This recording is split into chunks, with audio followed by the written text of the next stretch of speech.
What is up, everyone? This is time to wrestle with Suplexis. I'm Suplexis, and today it is finally time. Part 1 of Future Slam 3. The end is here. WrestleMania 40. So, I'm planning on making this a 3-part series. It could be a 4-part, but most likely it's going to be a 3-part. And today I'm gonna delve into night 1. So without further ado, let's get started. Night 1, we got the Revenge headlined by Io Sky versus Bailey, defending her championship. Bailey trying to get revenge after what happened at the Royal Rumble with that betrayal. And then we got the rematch, the main event of night 2, the last match of the show. Cody Rhodes challenges Roman Reigns for the championship. The maniacal champion who've almost held the title for 4 years, versing the prodigal son, trying to fulfill the 50-year prophecy of his family and finish his story. So let's get started with the first match of night 1, and that is the Ring General Gunther defending his Intercontinental title against Big E. Now, this all begins. I know I had Big E eliminate Bobby Lashley, but we could go off of that. He eliminates Bobby Lashley. That could be a first feud. You do that on like an episode of Raw. But in the end, Biggie wants Gunther because Gunther lately he took out Kofi Kingston, he took out Xavier Woods, so Biggie returns the favor to Gunther. And I gotta change some things up because of real life events with WWE. So in this scenario, Biggie eliminates Gunther from the Rumble, and then he gets in that scuffle with Bobby Lashley. So Biggie is going after Gunther. Gunther, the longest reigning Intercontinental Champion, who's held the title since July of 2022. And this match is a freaking slobber knocker. Gunther chopping the hell out of Big E. Big E chopping the hell out of Gunther. They beat the crap out of each other for very long. And it's a really good match. It's Big E's big return pay-per-view match, premium live event match. After the neck injury, his big return, and it looks like he's gonna beat Gunther.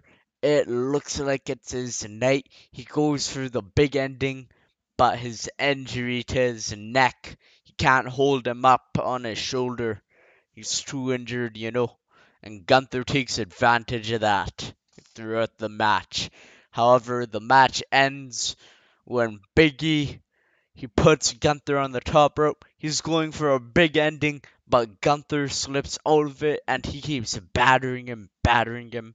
They've kicked out of each other's finishers over and over. He keeps battering him, and then he picks him up on the top rope. Everyone goes nuts. All the flash cameras are taking pictures. He power bombs him. Both men crash in the ring off the top rope. Gunther delivers an insane power bomb. He covers him. One, two, no. Biggie kicks out of an avalanche power bomb, and then immediately Gunther picks him up, hits the final symphony. One, two, he kicks out again. And then Gunther, he hits one more power bomb. One, two, three. Gunther retains the title. It took two power bombs in the beginning, an avalanche power bomb, a final symphony, and even then he kicked out. But it became too much in the end. Biggie, the crowd is heartbroken. Biggie's dreams of returning and having a successful return are dashed for tonight. However, this feud might not be over. You could do whatever you want afterwards. You could have Biggie come back stronger. He goes on a bit of a journey and maybe beats him at SummerSlam later in the year. But that is not in my books. The end is here. The end is tonight. So for tonight, Gunther retains the championship. Now our next match is a big one. It's gonna be Randy Orton versus Brock Lesnar. But before we get to that match, let's go back and see how this played out. So at the Royal Rumble, if you've watched SmackDown lately, you'd know it's now a fatal four-way for the World Championship at the Royal Rumble. And in this match, the Bloodline screws Randy Orton over again. It's too much. Roman Reigns is too much. Maybe not even the Bloodline.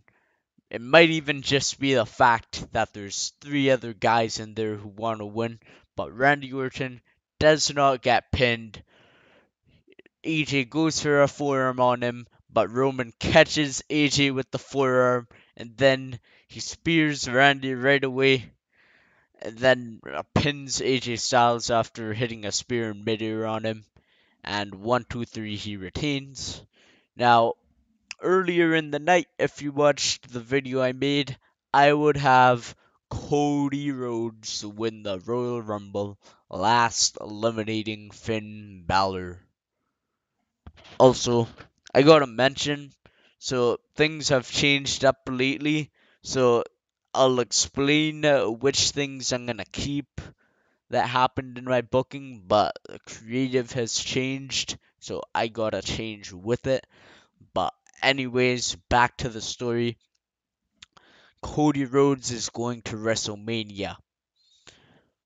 And then who comes out to celebrate with him? Who comes out first? Randy Orton. I knew you could do it, man. I knew it. That's what he says. He says, when we were in Legacy, I knew you had that talent. That's why I plucked you from the tag team division. I knew you had it in you, man. But one thing is, last year, I watched that match at WrestleMania, man. I watched it. You got pushed to your limit. You got pushed to your limit, man. And I just want to make sure that you're prepared. So, Cody Rhodes, as a friend to another friend, I'm challenging you to a match at No Way Out. By the way, I am renaming Elimination Chamber to No Way Out because I think that's a cooler name. It might be Elimination Chamber, but I think No Way Out's better. That's what it was called until 2009, and they changed it in 2010. So I'm going to call it No Way Out. So Randy challenges Rhodes to a match, and it's made official at No Way Out. Randy Orton versus Cody Rhodes for the first time ever. Now, in this match, they push each other to the limit, but in the end, Rhodes counters an RKO into a roll up and pins Randy Orton. He's the first man to pin him since he's returned, and basically, he has it all going into Mania. It's like a sneaky pin though. It's like a roll up, you know. It's not like a crossroads. So, anyways, after the match, Randy Orton is getting up, but then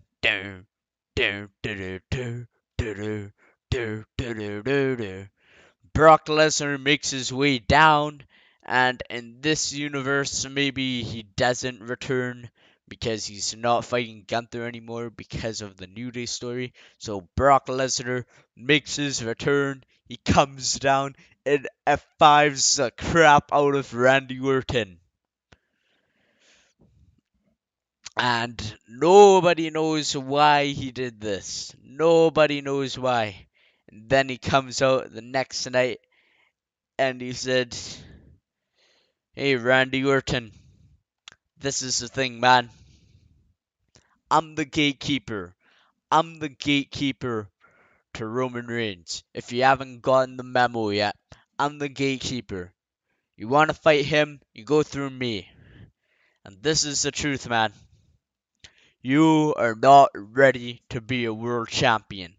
So Brock Lesnar is basically taking out his frustrations on not being in the Rumble match or being eliminated on Randy Orton because Randy got the title shot. That's the story. So, anyways, this is made official and it is the rematch. So, Randy's story here, the reason Randy wants to fight Lesnar. If some of you may have forgotten or you might not have watched back then, but in 2016 at SummerSlam they had a match extremely hyped up, but the end of the match saw Brock Lesnar viciously elbow this guy. Like they hyped it up as a dream match. They hyped it up and did all this stuff, but in the end,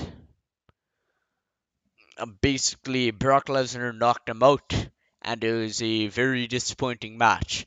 So for Randy Orton, for Brock Lesnar, this is about opportunities, and he thinks Randy's been given them and he hasn't earned them, and he's overall frustrated with where he's at in the company. And for Randy Orton, this is about getting revenge for SummerSlam 2016, righting that wrong so we could move on to bigger and better things. So, anyways, this match will be much better than SummerSlam 2016. They go at it, they're kicking out of finishers, and in the end, Randy Orton slays the beast. He hits a vicious RKO. One, two, three. Randy Orton wins and he signals that he's going after the title after the match. And this, I'm hoping this would be a very good match. Like, obviously, I can't predict chemistry. Some wrestlers got it, some don't. But this should be a very good match, I think. And the next match on the show is a no holds barred match between Santos Escobar and Rey Mysterio. So, this all begins at the Royal Rumble. LWO is taking over. They're going, Legado del Fantasma. Sorry, they're taking over. They're going after LWO. But then Rey Mysterio makes his return. He makes his shocking return, comes in, delivers 619s, and eliminates Santos. But then the rest of LWO overpowers him, and what Humberto and Angel Garda. Oh, Los Lotharios. They eliminate Rey Mysterio. So basically, this feud picks off where left off by around Survivor Series when Santos turned on Rey Mysterio, and it's just a heated rivalry. And they try to have matches on SmackDown, but every time it ends in a disqualification, so it's announced a no holds barred match will go down at WrestleMania. Now, in this match, this is a very good match. This is like Santos' coming out party. They go at it, use weapons, ladders, tables, chairs, candlesticks, everything you could imagine. This isn't like a normal Latino wrestling match. Normally it's like flips and stuff. This is just a war between two former friends.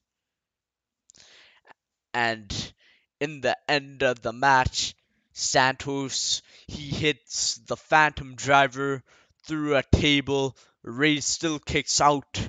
And then Ray powers out. He powers up. He gets his bat powers like he has in this photo clearly. So he gets that.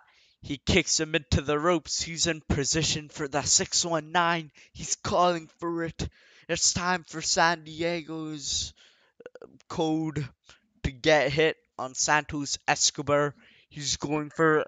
Oh, he hits it. Frog splash. He hits the frog splash. But one, two, no. someone attacks him. Somebody, some masked figure attacks him. Who the hell is this? And then he takes off the mask. Dominic Mysterio, he is back. And he takes him out. He's beating the hell out of Rey Mysterio. But then Rey Mysterio powers out of it. He hits a 619 on Dominic. And then he looks at him. He goes to the top rope. He does the Eddie taunt. He's going for the frog splash. But then Santos recovers as he's going for it on Dominic. Santos catches him in midair, picks him up. One more Phantom Driver, and Santos Escobar defeats Rey Mysterio at WrestleMania. And this is gotta be the biggest heartbreak. But then Dominic continues the assault on Rey Mysterio, and perhaps he even injures his ankle again or his leg again. So this match does not end in a pleasant manner, to say the least. But however, Dominic doesn't go to the back. He stays out there. Because up next, for the Pride of Judgment Day, to determine the leadership ever since they lost the tag titles, Finn Balor and Damian Priest, they've been going at it. Now, keep in mind, whilst they've been going at it, the Judgment Day, they haven't split apart yet. They've not split apart yet. It's just two guys.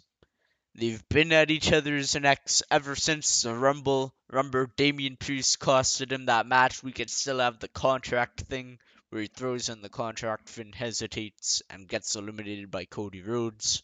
So, ever since the Rumble, tensions have been growing.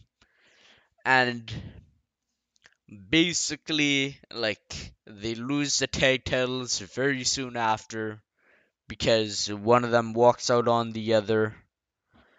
I would have. No. Finn Balor walks out on Damian Priest. Finn Balor walks out on Damian Priest, and in the coming weeks, they are heated, they're getting in fights. Nothing too vicious, but they're getting in fights. So, Damian Priest, he says to Finn Balor, he's like, you know what? I'll put, uh, I'll do this, Finn. Okay? If I'm gonna be the leader of Judgment Day, i- if I can't beat you, man, if I can't be the leader of Judgment Day, why do I have this briefcase? Why do I have this? So this is what I'm gonna do, Finn. It seems like you want something from me. You constantly blame me for getting costed opportunities. You blame me for the Royal Rumble. You blamed me at Money in the Bank. You blamed me at SummerSlam. It's always my fault. So if it'll shut you up once and for all, I'm gonna put the briefcase on the line at WrestleMania. You beat me, you get the Money in the Bank. Got that? So now this match is made official, and going into the show, like, Judgment Day is split, but it seems like the rest of Judgment Day is more on Finn Balor's side because he's gotten screwed over. It seems like they're more on his side. So, now we get to the WrestleMania match. Two former friends, not yet bitter enemies, but still former friends, not yet cured. They go at it for the Money in the Bank briefcase. And then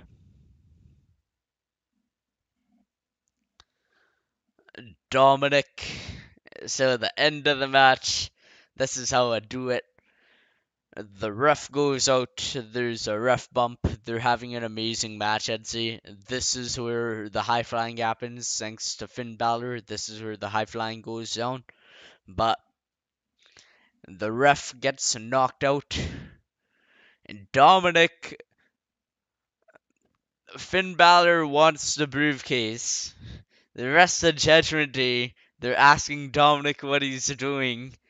He chucks the briefcase in the ring.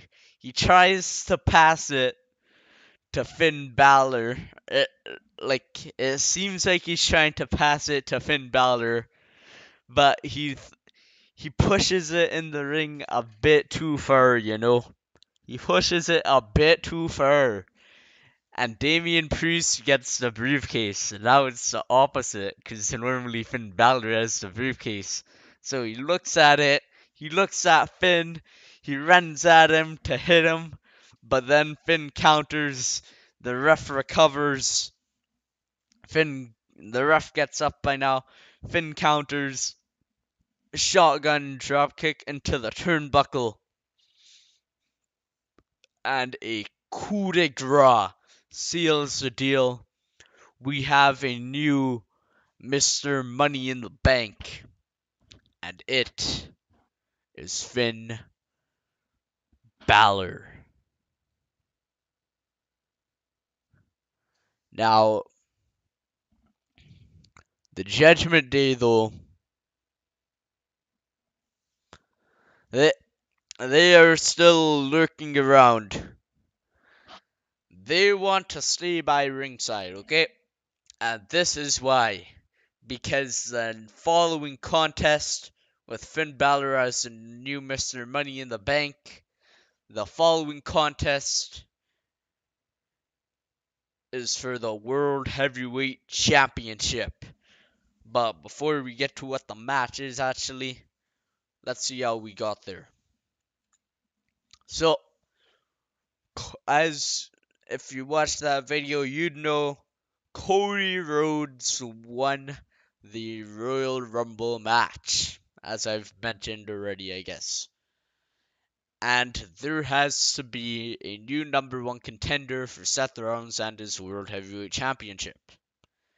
And this will be decided in the Elimination Chamber match in Perth, Australia. So, the top names for this match would be the likes of Sami Zayn. It would be the likes of Drew McIntyre. It would be the likes of many of these people, including the one person in the final three, CM Punk. So CM Punk and Drew McIntyre, they start the match off and they eliminate everyone, and they are the final two in the match. And they go at it, they're both tired, they're on the last legs, and they're hitting each other with GTSs and Claymores, but they keep kicking out. And here's what happens in the end of the match. So, CM Punk, he's getting taken down, he's getting thrown around, and Drew McIntyre, he's getting in control, he hits the future shock, goes in the corner, you do a big zoom out on Perth, 3, 2, 1, he runs at him, goes for the Claymore, but he falls on his back like he always does. He crumbles at the last moment. CM Punk picks him up, hits the GTS. But Drew McIntyre, there's some weird momentum going on here. You'll have to take my word for this spot. It might be difficult to do. He hits him with the GTS. But Drew lands on his feet and he kind of stumbles backward. And then all of a sudden, he runs back at him and hits a Claymore. and both men are lying down. They do a big zoom out, but all of a sudden, one, two, three. The announcers are confused. Everybody's confused at this point. They're like, what the heck just happened? And then we get a replay, and Michael Cole's like, it seems that both men had their hands on each other's shoulders, and both shoulders were down. This chamber match ends in a draw, and they're trying to figure out what to do. But then Seth Rollins' music hits, burn it down, darn it, oh, oh. You know the Seth Rollins thing. He comes down, and he's like, screw this. You think he won, Charles Robinson. You think Punk won. I'll fight both of them. And it is announced a triple threat match will go down at WrestleMania 40 for the World Heavyweight Championship between Drew McIntyre, Seth Rollins, and CM Punk. So this match is gonna go down. Everybody's ready for it. First, Drew McIntyre comes out, then CM Punk comes out, then Seth Rollins comes out. Everybody's ready for this match. It's a big fight feel, and they're going at it. However, during the match, the Judgment Day, they all go after. They all they take out all three men in the match, basically. And then Finn Balor, he looks at the contract. He looks at Damian Priest. And then Damian Priest, he looks away from Finn. He's like helping the Judgment Day, but he doesn't like it completely because he's helping Finn and he's been getting in fights with Finn. So Finn cashes in the Money in the Bank contract. The following contest has now become a fatal four-way match. At this point,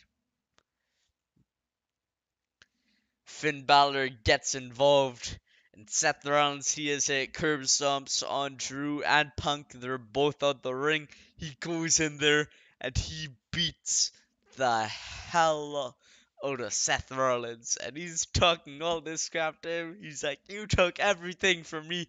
You took everything from me. This is my night. This is WrestleMania. This isn't Money in the Bank. This isn't SummerSlam. This isn't Royal Rumble. I'm gonna win the title." He gets a shotgun dropkick into the corner, and then he hits a coup de grace on Seth Rollins. Philadelphia is losing their minds. He goes for the cover. One, two, three. But no. He is down for the 1, 2, 3. Somebody put Seth Rollins' leg on the rope. And it's Rhea Ripley.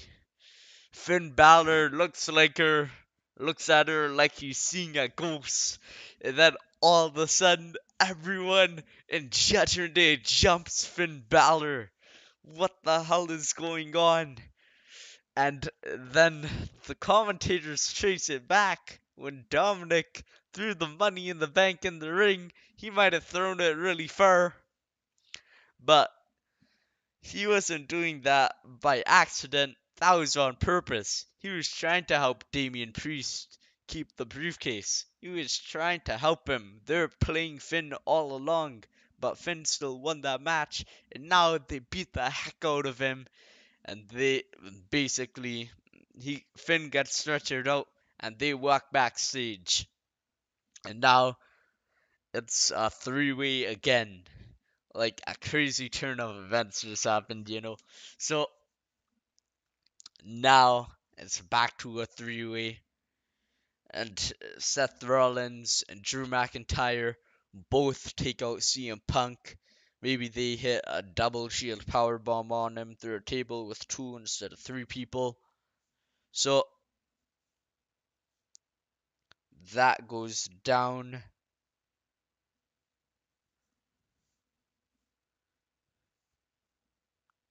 and then it is just Seth Rollins and Drew McIntyre in the ring. Seth goes for a curb stomp on him, but he dodges, and then Drew finally hits a Claymore. One more Claymore. Pins Seth Rollins. One, two, three. Drew McIntyre is finally World Heavyweight Champion. He finally has his moment in front of fans. And now it is time for the main event. Bailey, the winner of the Royal Rumble, challenging Io Sky. This is a story of betrayal, a story of a friendship gone wrong. Main event. Everyone's behind Bailey at this point. Every SmackDown episode, she's getting jumped. She brought Io Sky back after she got fired. She gave her all these things, but Io Sky turned on her. The main event of WrestleMania, and I'm saying this is a main event because I think you could get Bailey, Sami Zayn levels of over. That could be the case. Because Cody versus Roman, you could do that on Raw as well. That could be considered a Raw and SmackDown main event. This is solely a SmackDown main event, and Roman's a part timer. So this will carry the show most of the time. But they put on a legendary match. And in the end, Bailey takes Io Sky down. She hits the Rose Plant and she wins the WWE Women's Championship. The final horsewoman to main event at WrestleMania, Bailey, has went through it all. She's went through the hugger gimmick. She's went through being a lower card act. She's been a heel for like ever since 2019, but finally she's made it and she wins the title as a face, gets a standing ovation after months of being manipulated by damage control, being betrayed, all that. She finally wins the title, and that is the end of night one of WrestleMania. And coming up next will be night two of WrestleMania. We are gonna have Cody and Roman headlining, and we will have a big three-way for the World Women's Championship. I hope you enjoyed this show. This has been Suplexis. I'll be back for part two and part three. Thank you.